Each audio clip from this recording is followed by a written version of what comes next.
Welcome everyone. I'm Vishal Jagtap and I will introduce you to the Imaging and Spectroscopy group at the Institute for High Frequency and Communications Technology at the University of Wuppertal in Germany. So the first question to ask is why are we interested in terahertz imaging and spectroscopy? Terahertz radiation are transparent to clothes and dielectrics while metals reflect. Furthermore, terahertz radiations are non-ionizing to human tissues. That is, they are 100% safe as compared to X-rays. The resolution is also of the order of 100 microns, which is as good as an human eye can naturally resolve. Therefore, the terahertz radiation can be exploited for performing see-through imaging. And the best advantage comes from the fact that the unique natural rotational vibrational resonances of all the molecules occur in terahertz frequency range.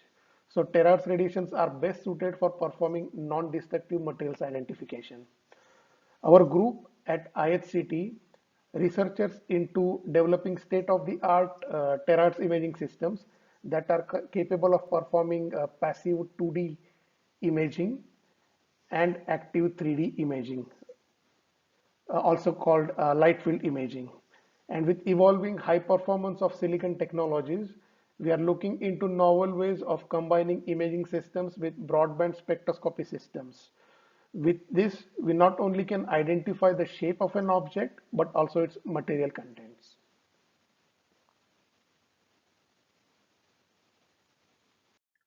So let us first take a look at terahertz light field imaging. So what do we need to perform such a 3D light field imaging? First and foremost, terahertz radiations are attenuating in atmosphere due to strong water vapor absorption.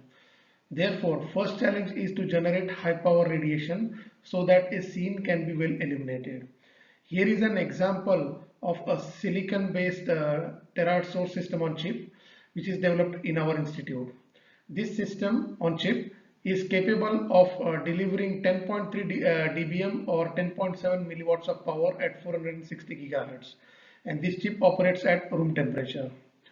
On the other hand, for the same reasons of strong attenuation, the detectors must also be sensitive enough to detect weak terahertz signals.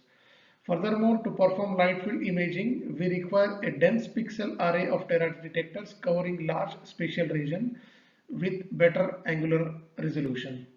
So here is an example of the first terahertz light field super camera developed in our institute. Each silicon lens as seen here is 1 terahertz camera containing a 2D focal plane array of 32 by 32 pixels. This brings to a combined total of 9216 pixels, that is 32 times 3 times 32 times 3 pixels. So, and through its common FPGA board, one or more of the pixels of each camera can be simultaneously selected to either to switch on or switch off, and thereby to perform light field imaging. In contrast to the active imaging as in light field imaging, passive imaging involves detection of natural thermal radiation of an object. So what does it mean by natural thermal radiation? So every object at a temperature other than absolute 0 Kelvin temperature emits natural radiations, also known as blackbody radiation. The challenge in detecting such natural blackbody radiation at terahertz frequencies is that the signals are extremely weak. This requires a very high sensitivity detector, and typically to achieve such high sensitivity, detectors operate at cryogenic temperatures.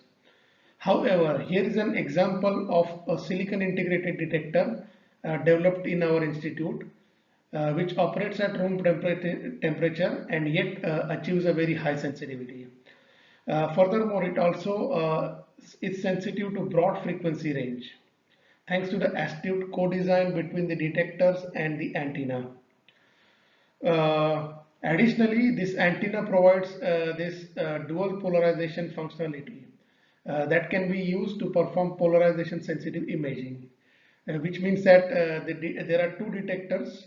One detector is attached to each antenna arm, and these detectors can be operated simultaneously to perform polarization imaging. The opportunities are huge for aspiring engineers and scientists. We implement our cutting-edge novel circuits in the state-of-the-art transistor technologies provided by Infineon, IHP, ST Microelectronics, and Global Foundries. If you are interested in performing your bachelor's or master's thesis or even internship in the field of terahertz imaging and spectroscopy, you can find a list of projects on our website as shown here. Get in touch with the respective supervisors, also mentioned alongside the projects. If you have specific inquiries or require more information on open job positions other than bachelor's or master's, do not hesitate to contact us.